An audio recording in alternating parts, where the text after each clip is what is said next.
चक्र का बाप। इससे पहले ना किसी ने सुनी, ना किसी ने देखी इतनी सटीक भविष्यवाणी। चाल चक्र। नमस्कार, बहुत बहुत स्वागत है आपका चाल चक्र में। मैं हूं आपके साथ आपका अपना शिरोमणि सचिन। आज हम चाल चक्र में चर्चा करने वाले हैं भगवान सूर्य के एक ऐसे स्तोत्र की कि जिसको जपने के बाद, जिसका पाठ करने के बाद आपकी जिंदगी के अंदर आपको कभी भी पराजय यानी कि हार का सामना कभी नहीं करना पड़ता। सूर्य की एक ऐसी स्तुति जिसको करने के पश्चात आपकी जिंदगी के अंदर सूर्य का चारों ओर प्रकाश आ जाए, ऐसी स्तुति के बारे में हम आपको आज बताने वाले हैं। सूर्य हर तरीके से आपको वरदान देंगे और सूर्य के आदित्य हृदय स्तोत्र की महिमा के बारे में आपको बताने वाले हैं कि सूर्य की कृपा पाने का एक ऐसा महा स्तोत्र जो आपको जिंदगी में हर पग पर विजय का वरदान दिलाएगा और आपकी जिंदगी की जितनी समस्याएं हैं उनका समाधान भी करेगा। इस सूर्य के आदित्य हृदय स्तोत्र की संपूर्ण विधि क्या होगी ये आपको बताएंगे और इसको पाठ करने के बाद आपकी जिंदगी में क्या क्या बदलाव आने वाले हैं ये भी आपको बताएंगे। लेकिन सबसे पहले जानते हैं क्या है खास चाल चक्र में। चाल चक्र में बताएंगे कि आज आदित्य हृदय स्तोत्र की महिमा का क्या आपके ऊपर इफेक्ट आएगा और सूर्य देव आपको कैसे विजय का महावरदान देने वाले हैं। इसके साथ साथ सूर्य की कृपा पाने का ये एक महा स्तोत्र आपकी जिंदगी में साबित होगा। इसके साथ साथ होने वाली है राशियों की सटीक भविष्यवाणी और बताएंगे कि आज के शुभ पहर में क्या है खास। लेकिन चर्चा उनकी भी होगी जिनका आज जन्म दिवस है और निरोगी भव में तो हम आपको हर रोज कुछ ना कुछ खास बताते ही हैं। लेकिन सबसे पहले समय हो गया है आज के पंचांग को जानने का। आज माघ माह की शुक्ल पक्ष की त्रयोदशी तिथि है। नक्षत्र पुनर्वसु। चंद्रमा मिथुन राशि में संचरण करेंगे। राहु काल का समय रहेगा शाम 4:30 बजे से और 6 बजे तक। पश्चिम दिशा की तरफ आज के दिन यात्रा करने के लिए मनाही है। यदि आपको यात्रा करनी पड़े तो थोड़ा सा पान का सेवन करके और भगवान विष्णु का ध्यान करके आप अपनी यात्रा को संपन्न कर सकते हैं। अब सबसे पहले हम अपने विषय की आपको पूर्ण जानकारी दें उससे पहले आपको बता दूं कि ये जो आदित्य हृदय स्तोत्र है ये है क्या, इसकी इंपॉर्टेंस ही क्या है, हम क्यों इस इतने आदित्य हृदय स्तोत्र पर जोर देकर आपको बताने का प्रयास कर रहे हैं। सबसे पहले आपको बता दूं कि ये जो आदित्य हृदय स्तोत्र है ना, मुख्य रूप से श्री वाल्मीकि रामायण के युद्ध कांड का, ये बिल्कुल श्री वाल्मीकि रामायण के युद्ध कांड का 105वां सर्ग है। इसके बारे में भी आपको जानकारी दूंगा, पूर्ण रूप से आपको विस्तृत रूप से आज जानकारी दूंगा और बताऊंगा आपको कि किस तरीके से भगवान राम को युद्ध में विजय प्राप्त करने के लिए अगस्त्य ऋषि द्वारा इस स्तोत्र का वर्णन किया गया था और सूर्य के समान तेज प्राप्त करने तथा युद्ध में मुकदमों में विजय प्राप्त करने के लिए इसका पाठ अमोघ है, उसकी कोई वर्णन ही नहीं किया जा सकता। इस पाठ के कुछ विशेष नियम होते हैं जिनका पालन ना करने से इस पाठ का फल नहीं मिल पाता और किस किस को इसके पाठ को करना चाहिए ये आपको बताएंगे। एक चीज और बता देता हूं, जब सूर्य के आदित्य हृदय स्तोत्र का पाठ किया जाता है तो जिंदगी में प्रकाश आपको दिखाई देता है, आपकी जिंदगी से अंधकार गायब होने लगता है। कैसे? जब एक बार भगवान श्री राम युद्ध भूमि में युद्ध करते करते अपने अंदर एक थकान को महसूस करने लगे थे तो उसी क्षण अगस्त्य मुनि ऋषि सभी देवताओं को लेकर रणभूमि में आ गए और इस धर्म और अधर्म की लड़ाई को देखने के लिए जब वो वहां पर आए तो उन्होंने भगवान श्री राम को देखकर कहा कि आप अपने मन के अंदर जो ये थकान महसूस कर रहे हैं ना, ये बिल्कुल गायब हो जाएगी। इसके लिए मैं आपको एक गोपनीय स्तोत्र कहता हूं। तभी तो आदित्य हृदय स्तोत्र का जो है उन्होंने वर्णन किया और कहा भी कि ततो युद्ध परिश्रांतम समरेय चिंतयास्ततम रावणम चागरतो दृष्टवाय युद्धाय समुपस्थितम देवतच्च समागम्य द्रष्टुम भयागतरणम उपगम्य भगवान स्थितो राम राम महाभाव शरणुगयम सनातनम। ये भगवान स्तुति इस तरीके से सुनने लगे अगस्त्य मुनि ऋषि से कि भगवान श्री राम ने अपने अंदर एक नई ऊर्जा को अपने अंदर महसूस किया और भगवान श्री राम ने जैसे ही इस पाठ को सुना अगस्त्य मुनि के द्वारा, वो अपने अंदर एक नई ऊर्जा के संचार के साथ साथ अधर्म के ऊपर विजय यानी कि नकारात्मक शक्तियों के ऊपर सकारात्मक ऊर्जा का एक ऐसा प्रहार जिससे नकारात्मक शक्तियां ध्वस्त हो गई। यानी कि भगवान श्री राम ने इस पाठ को सुनते ही अपने मन के अंदर एक नई सकारात्मक ऊर्जा को महसूस किया। युद्ध का क्षण था ना, तो वो देख रहे थे और रावण भी युद्ध करने के लिए मैदान में आ गया था। तो उसी क्षण अगस्त्य मुनि ऋषि ने भगवान श्री राम को इस पाठ की महिमा के बारे में बताया था। तब श्री राम ने इसका अनुसरण भी किया और सूर्यास्तक का भी पाठ किया जाता है, उसकी भी महिमा अपरंपार है। लेकिन किन किन लोगों को यह पाठ करना चाहिए यह आपको बताता हूं। अगर राज्य पक्ष से आपको पीड़ा हो, यानी आपको आपकी सरकार की तरफ से कोई मुकदमा आपके ऊपर हो गया है या कोई सरकारी मुकदमे में आप गलत तरीके से फंस गए हैं, यहां इंसान का निर्दोष होना बहुत जरूरी है। यानी कि गलत उसके ऊपर दोषारोपण हो गए हों तो, और ज्यादातर रोग आपको परेशान कर रहे हो, कोई बीमारी आपको घेरे हुए है, बहुत डॉक्टर आपने चेंज किए, दवाएं बदली, नीम हकीम बदले, लेकिन कोई फायदा नहीं हुआ, इस आदित्य हृदय स्तोत्र का आपको पाठ जरूर करना है।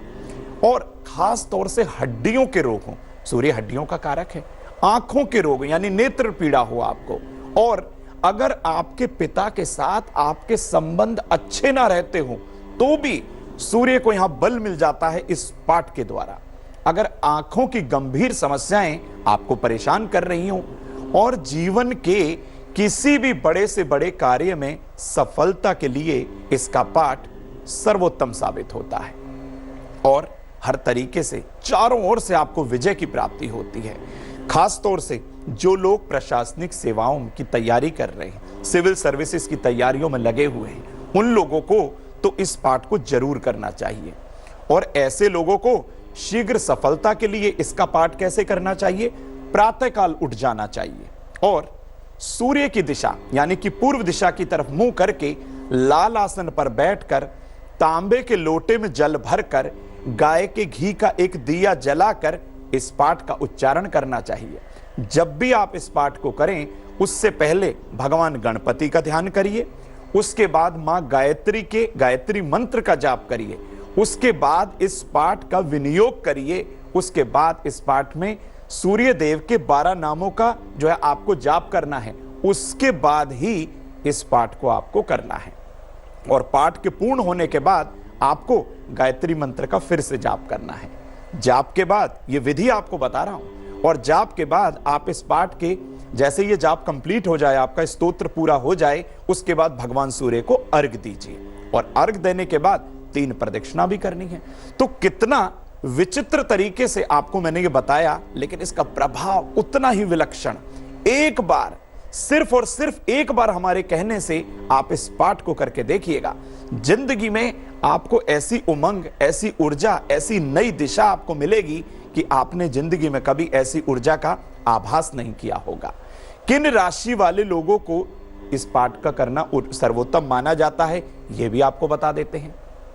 सबसे पहले आपको बताता हूं कि मेष राशि के जो लोग हैं उनको शिक्षा में यदि प्रॉब्लम आ रही है, यानी कि मेष राशि से पंचम भाव का स्वामी सूर्य, तो मेष राशि वाले लोगों को शिक्षा में आई हुई दिक्कतों को खत्म करने के लिए आदित्य हृदय स्तोत्र का पाठ जरूर करना चाहिए। उनके स्वास्थ्य के लिए हर तरीके से उत्तम साबित होगा। और सिंह राशि वालों के लिए स्वास्थ्य के लिए, क्योंकि सिंह राशि में सिंह लग्न के अंदर सूर्य लग्नेश हो जाता है, तो सिंह राशि वालों के लिए हर तरीके से आदित्य हृदय स्तोत्र का पाठ करना अपने आप में रामबाण साबित होता है। क्योंकि ये रामबाण इसलिए हो गया, अगस्त्य मुनि ने सर्वप्रथम इस पाठ को प्रभु श्री राम को ही बताया था। तो सिंह राशि वालों की हेल्थ की जितनी भी प्रॉब्लम है, आदित्य हृदय स्तोत्र के पाठ के बाद सारी खत्म हो जाएंगी। धनु राशि वालों के लिए भाग्य के अंदर कमी हो, बृहस्पति शुभ प्रभाव ना दे और सूर्य कहीं ना कहीं पीड़ित हो जाए, तो धनु राशि वालों के भाग्य को चमकाने के लिए धनु राशि वालों को, धनु लग्न वालों को इस पाठ को जरूर करना चाहिए। ऐसा करने से उनका भाग्य चमक जाता है। और एक चीज बताता हूं कि वृष राशि वाले जितने जो लोग हैं, संपत्ति के लिए, क्योंकि लग्न से चतुर्थ भाव का स्वामी सूर्य हर तरीके से आपको अथाह संपत्ति देता है। संपत्ति का कोई वाद विवाद है तो भी आप करिए, संपत्ति आपकी कहीं फंस गई है, किसी ने हड़प ली है, तो आप आदित्य हृदय स्तोत्र का पाठ करिए। कन्या राशि वालों की नौकरी दिलवाता है और मकर राशि वालों की आयु पर आए हुए संकट को तत्क्षण में दूर कर देता है आदित्य हृदय स्तोत्र।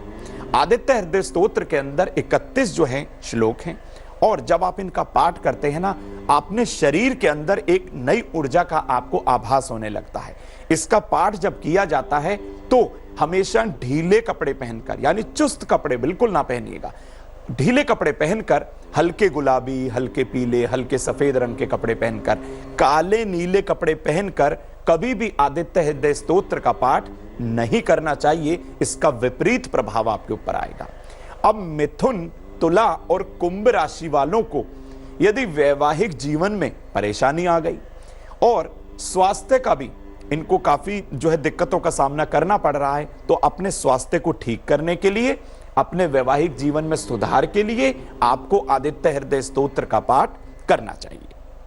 अब आपको बताते हैं कि इस स्तोत्र के पाठ करने से जिंदगी के अंदर किस तरीके से चमत्कार होते, वो भी बताएंगे। लेकिन कर्क राशि, वृश्चिक राशि, मीन राशि वालों को उच्च पद यदि चाहिए, यानी वो प्रमोशन चाहते हैं, नौकरी में दिक्कतें आ रही हैं, तो इन लोगों को कर्क राशि से दूसरे भाव का स्वामी सूर्य और वृश्चिक और मीन राशि के लिए भी शुभ भावों का स्वामी सूर्य, इनको उच्च पद जरूर दिलाता है। आप ये मत सोचिएगा कि हमने 2-4 दिन पाठ कर लिया और हमें उच्च पद मिल जाए। भैया, आपकी कुंडली के अंदर सूर्य की स्थिति जैसी होगी उसी के अनुरूप आपको रिजल्ट मिलेगा। अब मानिए सूर्य आपका 6ठे भाव में राहु केतु से पीड़ित है, तो इस सूर्य को बल देने के लिए आपको कम से कम 108 दिन लगातार आदित्य हृदय स्तोत्र का पाठ लगातार करना चाहिए। पूरे पाठ काल के दौरान आपको ब्रह्मचर्य का पालन करना है, आपको मांसाहार से परहेज करना है, यानी कि तामसिक चीजों से अपने आप को बिल्कुल दूर रखिएगा। जिनकी कुंडली में सूर्य दूसरे भाव में हो, तीसरे, चौथे या फिर 6ठे भाव में हो, 7वें, 8वें या फिर 12वें भाव में हो, उनको भी आदित्य हृदय स्तोत्र का पाठ 100% 100% शुभ फल देता है। इस पाठ के नियम क्या है ये भी आपको बताएंगे, लेकिन इस पाठ को आप जब भी करें ना, चाहे सुबह के समय आप इसका नियम बनाइएगा, सूर्योदय के समय अगर ये पाठ जब आप करें, अगर सूर्य के समक्ष यानी कि सूर्य के सामने बैठकर यदि आप ये पाठ करें तो सोने पे सुहागा होगा। और इस पाठ को करने के बाद मैंने आपको बताया ही था, भगवान सूर्य को अर्घ्य देना है, और इस पाठ को करने के बाद आपको अपने पिता के चरण भी स्पर्श करने हैं। ये हर तरीके से आपकी जिंदगी के अंदर चमत्कार कर देता है, क्योंकि भगवान श्री राम जब युद्ध भूमि में थे, उनके मन में भी युद्ध करते करते जब थकान आई थी ना, तो उस थकान को इसी पाठ ने दूर किया था। तभी तो हमने इस पाठ के बारे में आपको इतना विस्तार पूर्वक आज जानकारी दी है और आपको बताया है। साथ ही साथ इस पाठ के कुछ नियम भी हैं, वो भी आप जानिए। रविवार को उषा काल में इसका पाठ करें, यानी कि सूर्य उदय जब हो रहा हो, सन जब राइज हो, उस समय आपको पाठ करना है। उसका हमने क्यों कहा कि आप उसी समय पाठ करिए, क्योंकि रविवार के दिन सूर्य उदय से लेकर और 1 घंटे तक सूर्य की ही होरा होती है, यानी कि रविवार की होरा, तो उस समय इस पाठ को करना अमृत समान है। नित्य सूर्योदय के समय भी इसका पाठ आप कर सकते हैं, यानी कि सोमवार, मंगलवार, बुधवार आप कभी भी कर सकते हैं, लेकिन सूर्योदय से लेकर 1 घंटे के भीतर भीतर आपको इस पाठ को कर लेना चाहिए।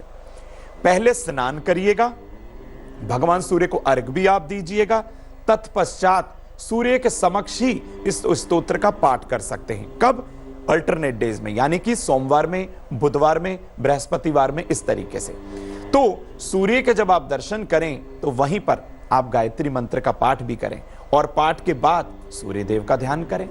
जो लोग आदित्य हृदय स्तोत्र का पाठ करें तो ऐसे रविवार को आपको मांसाहार, मैंने आपको पहले ही कहा, बिल्कुल मत प्रयोग करिएगा, मांस मदिरा से दूर रहिएगा और भूल कर भी तेल का प्रयोग ना करिएगा।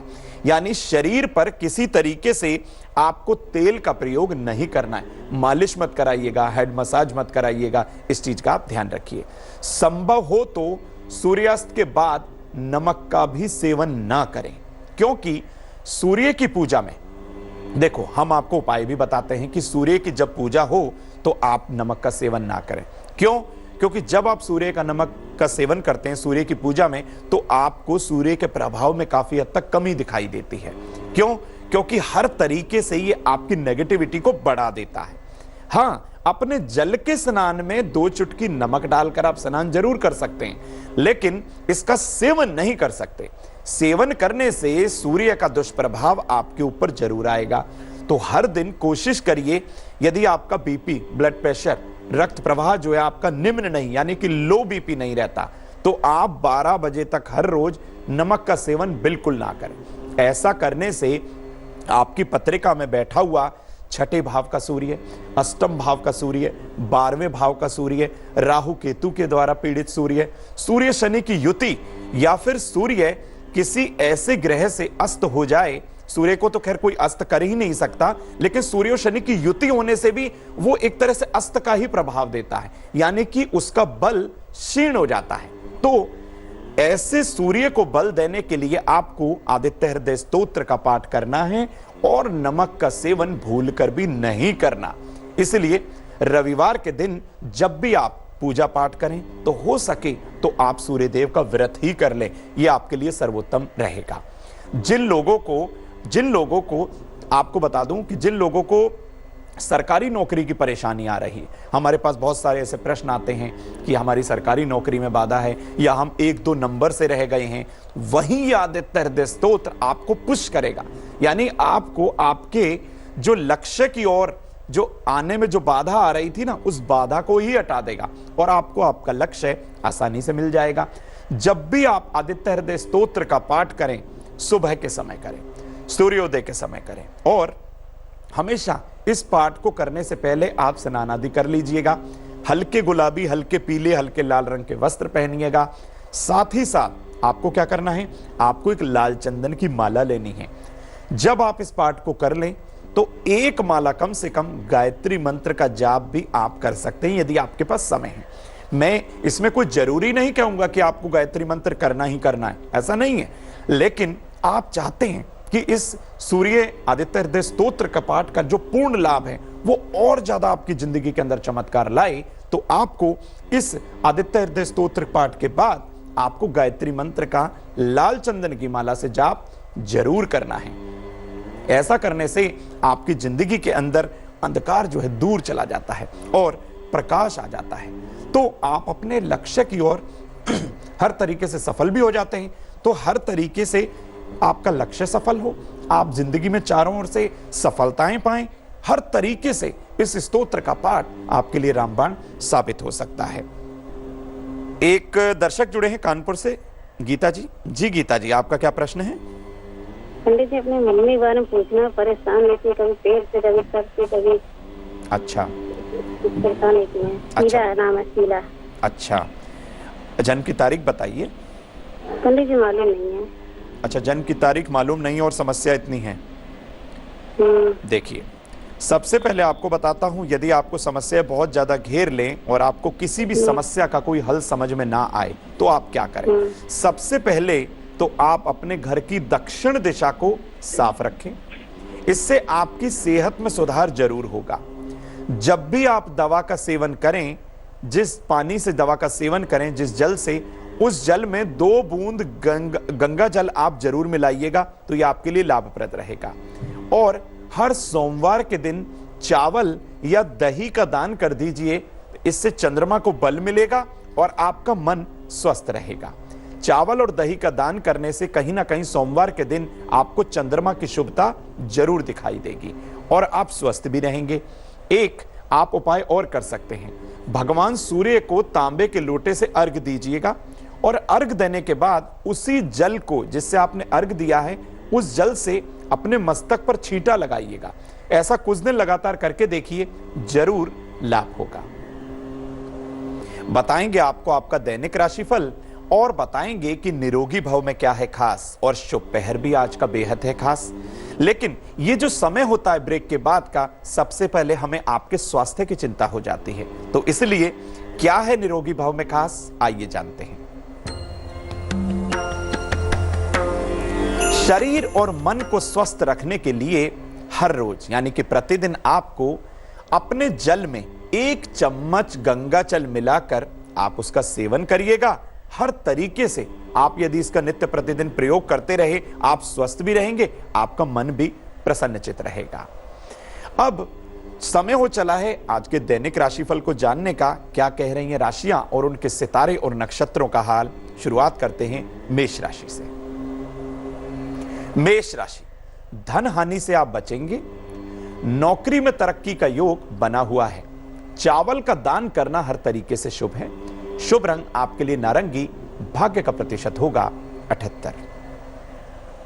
वृषभ राशि, नौकरी में बदलाव होगा। पुराने मित्र से मुलाकात भी होगी। दिन की दौड़ भाग आज खत्म होने वाली है। शुभ रंग आपके लिए लाल होगा और भाग्य का प्रतिशत होगा 88। मिथुन राशि, बड़े लोगों का आपको साथ मिलने वाला है। परिवार में खुशी का माहौल सारा दिन बना रहेगा। शाम को कहीं घूमने भी जाएंगे। शुभ रंग आपके लिए हरा होने वाला है और भाग्य का प्रतिशत होगा 86। कर्क राशि की बारी आ गई है। नए व्यापार में निवेश आप कर सकते हैं। वाहन चलाने में आप थोड़ा सा सावधानी रखें। मान सम्मान की आपको चारों तरफ से प्राप्ति होने वाली है। शुभ रंग आपके लिए लाल होने वाला है आज और भाग्य का प्रतिशत होगा 76। सिंह राशि की चर्चा करते हैं। दोपहर तक शुभ सूचना आपको जरूर मिलेगी। धन लेकिन किसी को उधार मत दीजिएगा। संतान प्राप्ति का उत्तम योग बन चुका है। शुभ रंग आपके लिए पीला होगा। भाग्य प्रतिशत होगा 82। कन्या राशि, व्यापार में सफलता जरूर मिलेगी। आकस्मिक चोट लगने का योग बना हुआ है, थोड़ा सा ध्यान से रहिएगा। जीवन साथी का आपको भरपूर सहयोग मिलेगा। शुभ रंग आपके लिए लाल होगा और भाग्य का प्रतिशत होगा 74। तुला राशि, नई संपत्ति प्रॉपर्टी आप खरीद सकते हैं। संतान पक्ष की ओर से थोड़ा चिंता होगी। परिवार में समय बिताएं तो आपके लिए बेहतर होगा और शुभ रंग आपके लिए हरा होगा और भाग्य प्रतिशत होगा 80। वृश्चिक राशि की बारी आ गई। यात्रा ना करें तो बेहतर होगा। प्रेम में सफलता का योग बन चुका है, लेकिन अपने गुस्से पर आप काबू जरूर रखें। शुभ रंग आपके लिए लाल होगा और भाग्य प्रतिशत है 89। धनु राशि, दिन सुकून भरा रहने वाला है। संतान प्राप्ति का योग है। धन खर्च थोड़ा सा कम होगा। शुभ रंग आपके लिए भूरा होगा और भाग्य का प्रतिशत होगा 86। मकर राशि की बारी आ गई। घर की साफ सफाई पर ध्यान जरूर दें। मित्र की सलाह भी जरूर लें। रिश्तों में लापरवाही ना करें तो यह अच्छा होगा। शुभ रंग आपके लिए गुलाबी होगा। भाग्य प्रतिशत होगा 79। अगली राशि कुंभ राशि, धन किसी को ना दें तो ठीक होगा। व्यापार की समस्याएं खत्म होंगी। बुजुर्गों की सलाह जरूर लीजिएगा। शुभ रंग आपके लिए नीला होगा। भाग्य प्रतिशत होगा 69। मीन राशि, सेहत में थोड़ा सा गिरावट आएगी। वाहन ध्यान से चलाइएगा। संबंधों में दरार आने का योग बना हुआ है। शुभ रंग आपके लिए लाल होगा और भाग्य प्रतिशत होगा 78। एक दर्शक और जुड़े हैं दिल्ली से, अर्चना जी हैं। जी अर्चना जी, आपका क्या प्रश्न है? हाँ नमस्कार पंडित जी। जी, सर मुझे प्रणाम। अपनी बेटी के बारे में पूछना है। हाँ जी जन्म की तारीख बताएं। सर मेरी बेटी, हाँ, जन्म की तारीख है 27/9/2004। अच्छा, और सर टाइम है 10:27 दिल्ली। ये सुबह की शाम? जी सर, शाम के 10:27। अच्छा, यानी रात्रि हो गया, 10:27। जी, क्या प्रश्न है आपका? सर प्रश्न ये है कि अभी तक ना वो पढ़ाई में बहुत अच्छी थी। अच्छा। और सर अभी ना थोड़े दिन से ना, जैसे साल भर से ना उसके अंदर आलस बहुत आ गया है। पढ़ाई को लेके ना उतना पॉजिटिव नहीं दिख रही है, उतना ध्यान उसका लग रहा है कि नहीं है पढ़ाई में। मैंने उसके गले में सर मोती डाला हुआ है। अच्छा। एनी टाइम उसको सर हर 1 महीने में 15 दिन में उसको सर्दी जुकाम की बहुत ज्यादा परेशानी करती है वो। देखिए, वृषभ लगन की यहाँ पत्रिका, और आपको बता दूं लग्न से अष्टम भाव में शनि का गोचर कहीं ना कहीं आलस्य को जन्म देता है। बच्चा पहले अच्छे से पढ़ाई करता था, लेकिन अब वो ढंग से नहीं पढ़ रहा। सबसे पहली समस्या आपकी ये, आपने मोती धारण करा दिया, ये तो ठीक है, लेकिन इनके हाथ से गऊ की सेवा जरूर कराइए। हो सके तो गाय को हरा चारा इनके हाथ से खिलवाइए, ये इनके लिए बेहतर होगा। और जरूरतमंद कन्याओं को लेखन सामग्री यानी स्टेशनरी, जिन बच्चों के पास पेंसिल नहीं है, शार्पनर नहीं है, इरेजर नहीं है, इनके हाथ से वो थोड़ा सा दान करा दीजिए। बच्चे को पढ़ाई में हर तरीके से होने वाला जो भटकाव है वो बिल्कुल खत्म होगा और आपका बच्चा जरूर पढ़ेगा। एक दर्शक और जुड़े हैं मध्य प्रदेश से, सुदेश जी हैं। जी सुदेश जी, आपका क्या प्रश्न है? प्रणाम पंडित जी। जी प्रणाम। पंडित जी, मेरा डेट ऑफ बर्थ है 29 नवंबर 1973। अच्छा, और जन्म का समय क्या है? सुबह 4 बजे। सुबह के 4 बजे। और जन्म स्थान भी बताइए। जन्म स्थान जिला नरसिंहपुर, मध्य प्रदेश। ये जबलपुर संभाग में जिला नरसिंहपुर आता है। अच्छा, नरसिंहपुर। जी, और आपका प्रश्न क्या है? पंडित जी, हमारा क्या है, जो दिमाग है बहुत मतलब अशांत टाइप का रहता है, बेवजह चिंता बहुत होती है।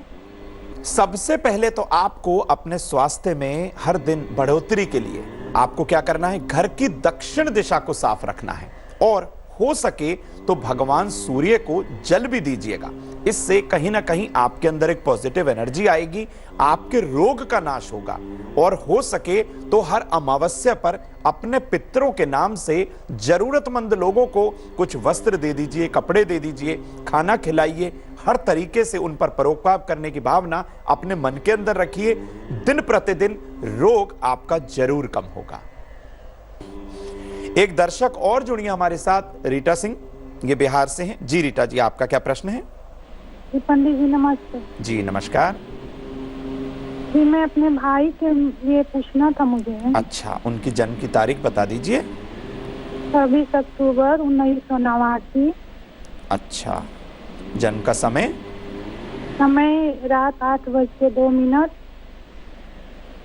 जगह झारखंड, बोकारो। अच्छा, बोकारो। जी, क्या प्रश्न है आपका? कि उसकी तो ना करियर अच्छी है, वो नौकरी में भी संतुष्ट नहीं है। अच्छा। ना ही उसकी तबीयत अच्छी रहती है, वो बहुत परेशान है। उसको ऐसा अपनी नौकरी से खुश नहीं है, उसको लगता है मेरी नौकरी छूट जाएगी। जी देखिए, यहाँ क्यों ये उनके मन में अकारण चिंता हुई? सूर्य नीच अवस्था में, लेकिन चंद्रमा द्विस्वभाव राशि अर्थात मिथुन राशि में। उनकी नौकरी में कोई परेशानी नहीं होगी। आप उनसे कहिए मन से चिंता निकाल दीजिए। एक बात, हर रोज हनुमान चालीसा या बजरंग बाण का पाठ उन्हें जरूर करना है। चाहे वो हनुमान चालीसा का पाठ करें, चाहे बजरंग बाण का पाठ करें, एक ना एक पाठ तो इनको हर दिन करना ही होगा। और लाल फल हनुमान जी को अर्पण करिए, लाल फूल भी हनुमान जी को अर्पण करिए। ऐसा करने से उनके मन के अंदर कहीं ना कहीं जो नेगेटिविटी है वो दूर होगी। और एक उपाय और करना है, 5.25 से 6.25 रत्ती तक का एक शुद्ध पन्ना रत्न उन्हें जरूर धारण कराइए।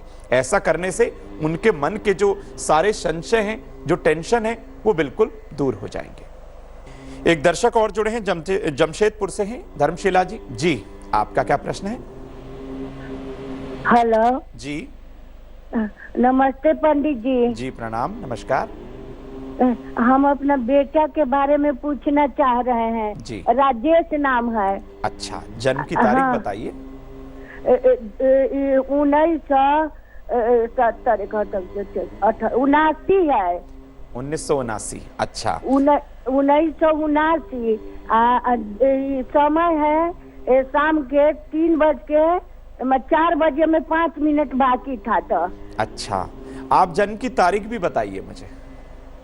तारीख 17 दिसंबर। 17 दिसंबर। हाँ। अच्छा। इसका ना क्या होगा, शादी नहीं अभी ठीक हो रहा था, अभी शादी ठीक हुआ। अच्छा। 5 दिसंबर के लड़की देखे। अच्छा। शादी ठीक हो गया।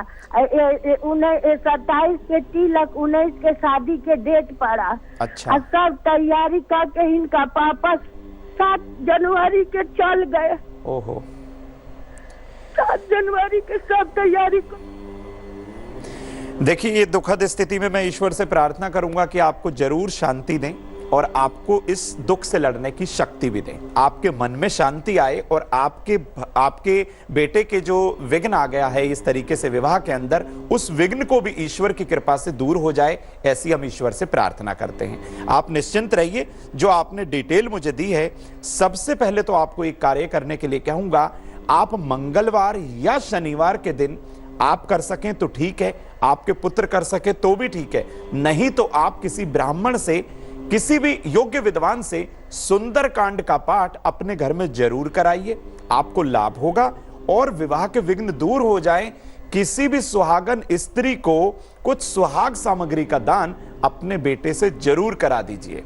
ऐसा यदि आप एक बार करेंगे तो आपको 100% लाभ होगा और अपने घर के अंदर शुक्ल पक्ष के शुक्रवार के दिन और शुक्ल पक्ष के सोमवार के दिन गंगा जल का छिड़काव जरूर करवाइएगा। कहीं ना कहीं घर की जो नेगेटिव एनर्जी है, गंगा जल के छिड़काव के बाद जरूर दूर होगी और आपका परिवार स्वस्थ रहेगा, प्रसन्न रहेगा, ऐसी हम ईश्वर से कामना करते हैं। आइए अब बात करते हैं उन लोगों के बारे में जिनका आज जन्म दिवस है। यह साल आपके स्वास्थ्य के लिए सर्वोत्तम साबित होगा, यानी आपकी सारी बीमारियां इस साल खत्म हो जाएंगी। जून महीने के बाद धन की स्थिति आपकी और भी बेहतर होगी, यानी कि धन का फायदा आपको जून के महीने के बाद और ज्यादा होगा। लेकिन स्वास्थ्य में कोई कमी ना आए, धन स्वास्थ्य की कोई दिक्कत ना हो, मान सम्मान की आपको चिंता ना हो, इसके लिए दुर्गा चालीसा का पाठ आपको हर दिन करना है और कपड़ों का, फल सब्जियों का दान भी आप कर सकते हैं। ऐसा करने से आने वाला संपूर्ण वर्ष आपके लिए शुभता लेकर आएगा और मंगलकारी साबित होगा। अब समय हो चला है आज के शुभ पहर को जानने का। तो क्या है आज के शुभ पहर में खास, जानते हैं। आज के शुभ पहर का जो समय है शाम 5:30 बजे से और 7 बजे तक है। इस समय ओम मंत्र की ध्वनि, ओम मंत्र का जाप आपको जरूर करना है और अपने गुरु के द्वारा दिया हुआ मंत्र 108 बार जरूर जपना है। साथ ही साथ हनुमान जी को लाल फल अर्पण करने हैं और उस फल को छोटे बच्चों को आप खिला दीजिए, आप भी खा सकते हैं। इस समय का आपको भरपूर फायदा उठाना चाहिए। ये शुभ पहर जो हम आपको हर रोज बताते हैं, ये एक खास समय होता है जो आपकी प्रार्थना को भगवान तक बहुत आसानी से पहुंचा सकता है। तो इस शुभ समय का आपको जरूर फायदा उठाना चाहिए। चाल चक्र में आज के लिए बस इतना ही। मुझे दीजिए इजाजत। आगे देखिए रिश्तों की कहानी संजय सिन्हा जी के साथ। नमस्कार। लेटेस्ट खबरों के लिए यूं ही देखते रहिए तेज, और इस वीडियो के पसंद आने पर लाइक, शेयर एंड सब्सक्राइब करना ना भूलें।